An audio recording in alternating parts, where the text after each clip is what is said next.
ಇಂದು ಆ ಕನಸು ನನಸಾಗುವ ಸಮಯ. ಪಾರ್ವತಿ, ಇಂದು ನೀನು ಈ ರಂಗೇಗೌಡನ ಪ್ರಿಯಸಿ ಆಗ್ಲೇಬೇಕು. ಓಹೋ, ಏನು ಪಾರ್ವತಿ ದೇವಿ ಅವರು ಈ ಕಡೆ? ನೀನ್ಯಾರು? ನಾನೇ 25 ಹಳ್ಳಿಗಳ ಸರ್ದಾರ ಎನಿಸಿಕೊಂಡು ದರ್ಬಾರಿನಿಂದ ಬೆರೆತಿರುವ ದಿಟ್ಟ ರಾಜಕಾರಣಿ ಆ ಗರ್ಭ ಶ್ರೀಮಂತ ರಂಗೇಗೌಡ. ಇರ್ಲಿ, ನನ್ನನ್ನು ತಡೆದು ನಿಲ್ಲಿಸಿದ ಕಾರಣವೇನು? ಹಕ್ಕಿ ಅಂತ ಹಾಡಿ ಬಂದ ಹೆಣ್ಣನ್ನು ಜಿಂಕಿ ಅಂತ ಜಿಗುದು ಮುದ್ದಾದ ತುಡಿಗಳನ್ನು ಕಚ್ಚಿ ಹಟ್ಟಿ ಮುದ್ದಾಡಲು ಬಂದಿರುವೆ. ಏ ಶ್ರೀಮಂತ, ಜನಕ್ಕೆ ನ್ಯಾಯ ಹೇಳುವ ನ್ಯಾಯಾಧೀಶ ನೀನು. ಒಂದು ಹೆಣ್ಣಿಗೆ ಈ ರೀತಿ ಮಾತಾಡಕ್ಕೆ ನಾಚಿಕೆ ಆಗುದಿಲ್ಲ ನಿನಗೆ? ಪಾರ್ವತಿ,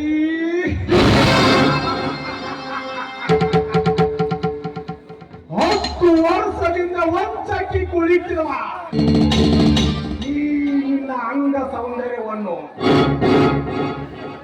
ಒಂದೊಂದಾಗಿ ಬಿಚ್ಚಿ ನಿನ್ನ ಪ್ರೀತಿ ಎಂಬ ಕಾಮದಾಟಾಗಿ ಹಾಸ್ಯ ತೀರಿಸಿಕೊಳ್ಳಲು ಬಂದಿರುವೆ. ಶ್ರೀಮಂತ, 10 ವರ್ಷದ ಹಿಂದೆ ನೀನು ನನ್ನ ಮೇಲಿಟ್ಟ ಕಾಮದ ಪ್ರೀತಿ ನೀನು ನನ್ನನ್ನು ಮುಟ್ಟೋಕೆ ಬರಬೇಡು. ಸಾಮಾನ್ಯರಲ್ಲ, ಶ್ರೀಮಂತ ಒಬ್ಬ ಶಿವಪ್ಪ ರೈತನ ಹೆಂಡತಿ. ಪಾರ್ವತಿ ಯಾವತ್ತೂ ಮರಿಬೇಡು.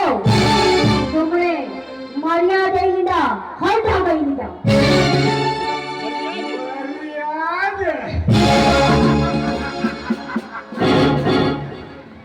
ನಿನಗೆ ಮರ್ಯಾದೆ ಅಂತ ಇದ್ದರೆ ನನ್ನಿಂದ ತಪ್ಪಿಸಿಕೊಂಡು ಹೋಗು, ನೋಡೋಣ. ಹಣ ಇದೆ ಅಂತ ನಿನ್ನ ಪೌರುಷವನ್ನ ನನ್ನ ಮುಂದೆ ತೋರ್ಸಕ್ ಬರ್ಬೇಡು. ನೀನೇನಾದ್ರು ತೋರ್ಸಿಗೆ ಬಂದಿದ್ದೆ ಆದ್ರೆ ನನ್ನ ಕೈಲಾಗುತ್ತೆ ಎಚ್ಚರ.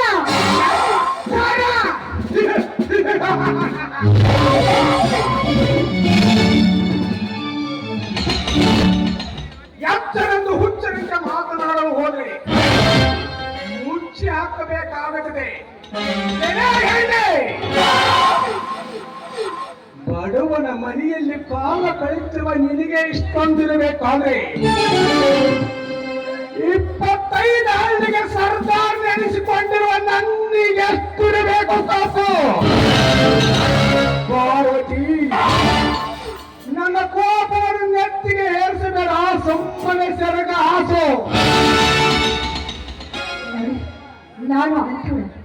ಈಗಾಗಲೇ ಮದುವೆಯಾದ ಹೆಣ್ಣು ಮಗಳು ನಾನು.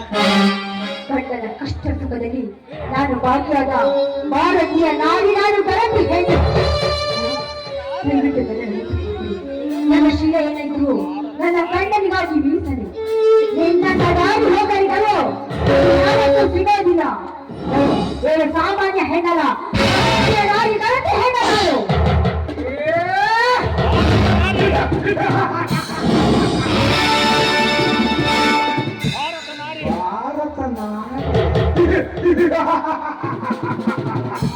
ಅದು ಮದುವೆಯಾದ ಹೆಣ್ಣು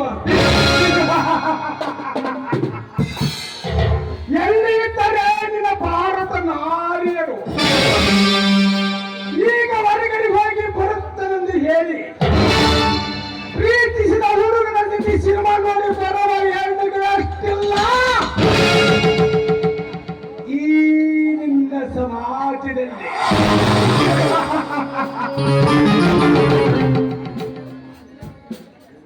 ತಾಳಿ ಕಟ್ಟಿದ ಗಂಡ ಮುಟ್ಟಲು ಬಂದ್ರೆ ಮುಟ್ಟಿನ ಬಯಲ 3 ದಿವಸ ಇಟ್ಟುಕೊಂಡ ಬೆಂಡನಿಗೆ ಸುಖ ಉಳಿಸಿ ಬರುವ ಹೆಣ್ಣುಗಳಷ್ಟಿಲ್ಲ ಈ ನಿನ್ನ ಸಮಾಜದಲ್ಲಿ.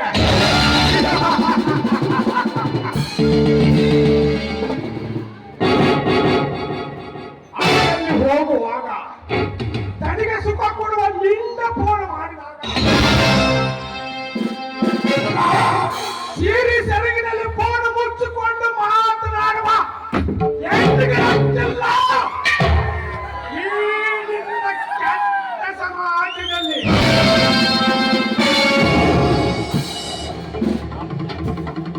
ದುಡ್ಡಿಗೆ ಆಸೆ ಪಟ್ಟು ಕಟ್ಟಿಕೊಂಡ ಗಂಡನನ್ನು ಮರೆತು ಆಸೆ ಹುಟ್ಟಿಸಿದ ಗಂಡನ ಮನೆಗೆ ಹೋಗಿ ಮನೆಗೆ ಬರುವ ಹೆಣ್ಣಿಗೆ ಗೊತ್ತಿಲ್ಲ ಈ ನಿನ್ನ ಕೆಟ್ಟ ಕೆಟ್ಟ ಸಮಾಜದಲ್ಲಿ. ಏ ಭಾರತ ನಾಡಿ ಇಂಥ ನುಡಿಗಳು ಸಾಕ ಅಥವಾ